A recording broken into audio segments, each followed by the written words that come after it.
Hello, welcome to the short presentation on the new normal in laboratory medicine.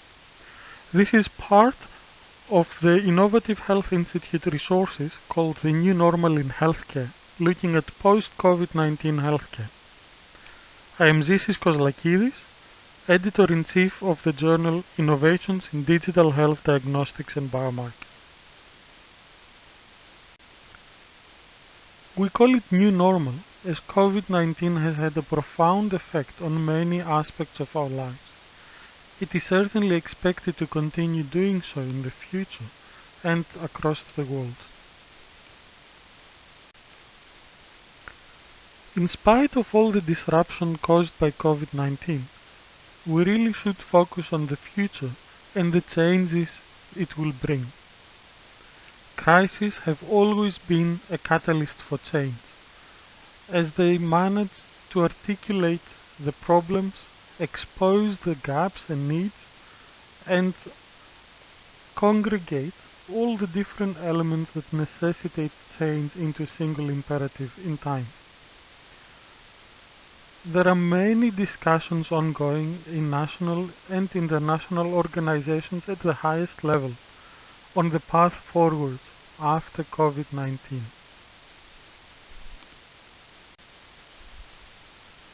The new normal in laboratory medicine is likely to include these 5 parameters right at the forefront.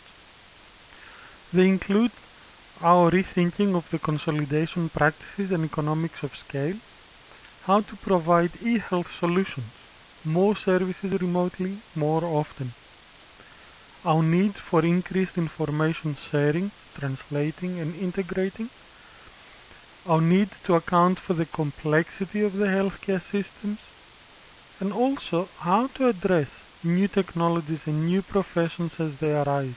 How can these be adapted and adopted to the increasing needs in a changing environment? We're going to spend a few minutes on each one of these points in the following presentation.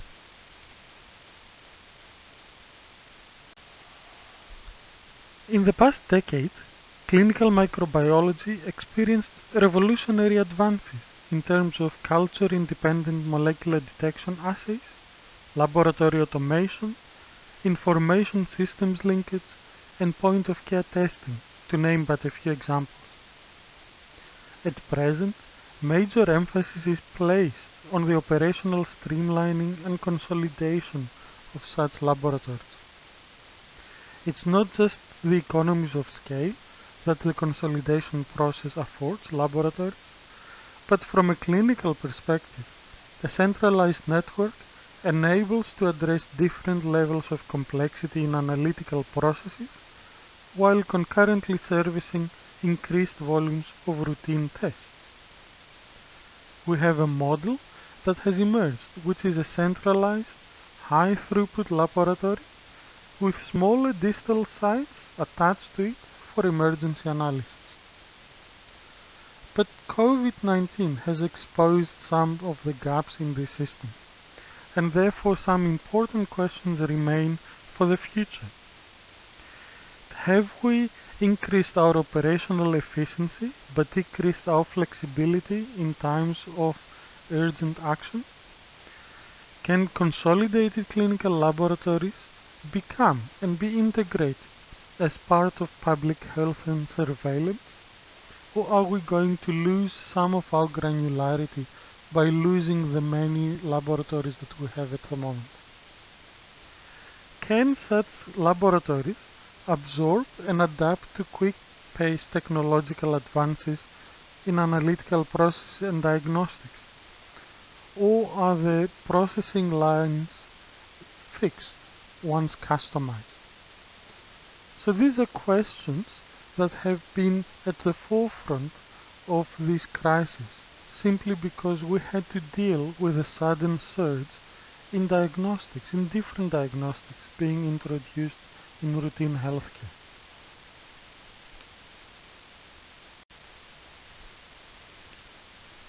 The close collaboration, linking and perhaps consolidation of laboratories has already necessitated to some extent the adoption of remote services. So remote care or telehealth services were used in emergencies, in crisis and routine care previously to some extent.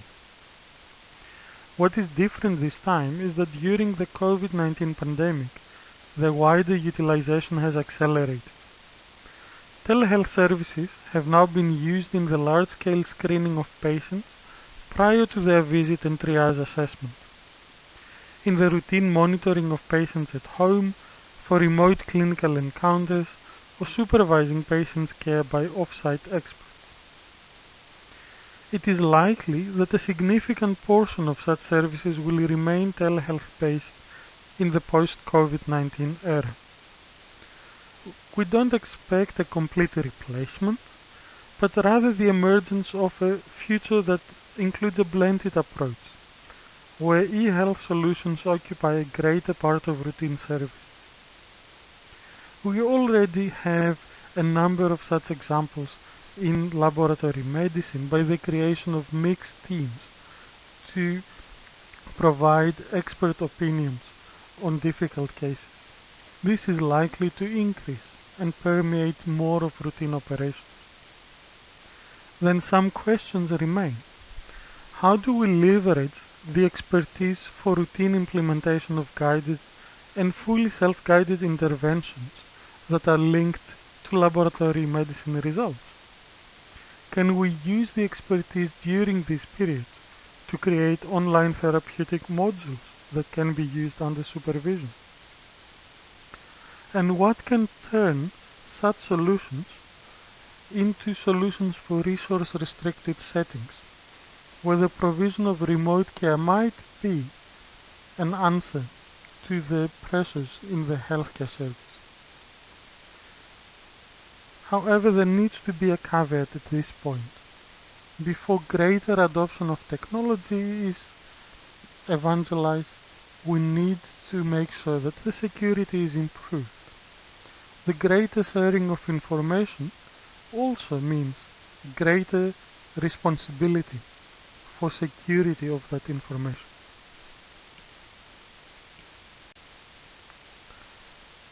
The future in laboratory medicine is going to include inevitably more tests and more often. If you take the example of COVID-19, just out of these conditions alone, we would have an increased need for the diagnostics, be it PCR-based diagnostics that are confirmatory for an infection, or serology diagnostics confirmatory of immunity post-infection. There are more tests producing greater volumes of data, and that is not just a sudden surge that can last a month, but it's a continued increase. It's a trend. And data can come in many forms. They can be simple text, digital images, genetic information. And these all need to be integrated to the patient record. They need to be provided online for the clinicians, and hopefully one day for the patients themselves to at least have a look, and even in real time. However, the framework for accessing this information is still necessary to be fully developed, so that it supports transparency and open science ongoingly in the future. How can we increase this complexity and at the same time translate it into decision-aiding tools suitable for the front line of healthcare services? How we can increase this complexity and still translate it into simple workflow pathways in laboratory medicine? And how can the different data streams and data types be integrated into routine practice? These are important questions that will be in the future of the laboratory medicine and will define to a large extent the success or failure of new technologies as they come into service. Therefore, one of the challenges of laboratory medicine remains how to account for this complexity. It's not just simply translating fast-paced knowledge into practicing healthcare that becomes more complex. For some patients, for example, they can be identified earlier than before.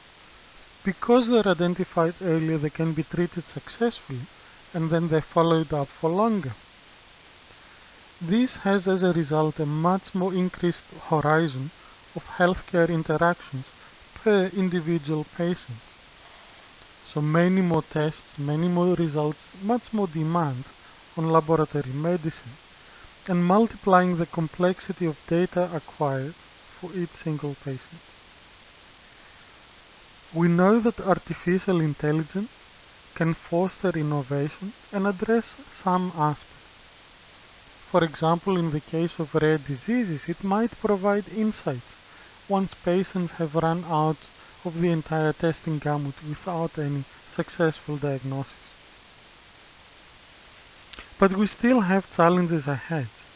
There needs to be further harmonization of new processes to allow them to integrate into routine healthcare, not just in one or two big hospital centers, but more widely.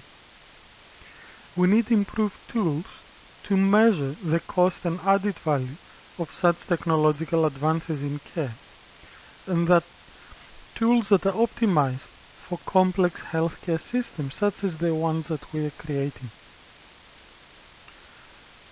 And also, it's easy to say that laboratory medicine needs to remain in a continuously learning cycle.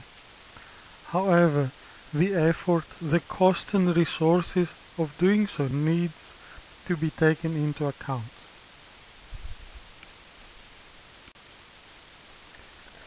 It's easy to talk about new technologies, ignoring that actually there are people behind all these technologies that need to operate them successfully and as part of routine practices.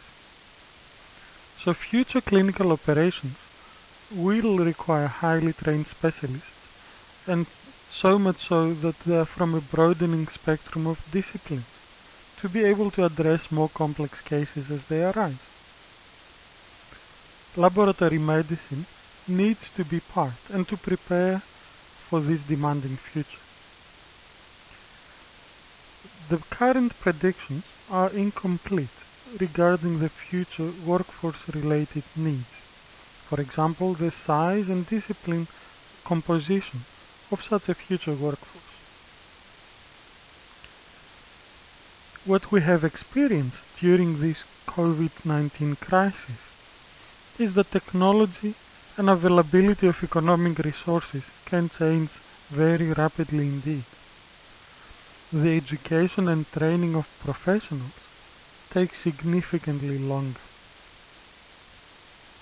And additional to that, creativity and innovation require divergent and lateral thinking.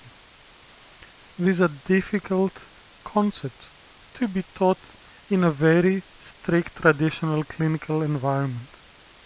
So we need a dialogue on how to best incorporate them, to be able to foster and adapt to these new technologies as they come through, and be able to create the suitable workforce to deliver them in the front line as part of routine healthcare. I would like to close with a few final thoughts. The COVID-19 outbreak serves as a reminder that proactive planning for healthcare emergencies remains necessary.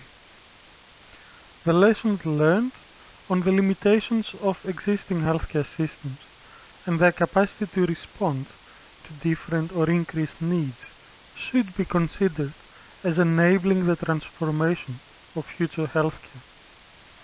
In this way, crises can really act as catalysts for change and improvement of our healthcare services. It is true that the new normal in laboratory medicine will be multifaceted. There isn't a single easy solution.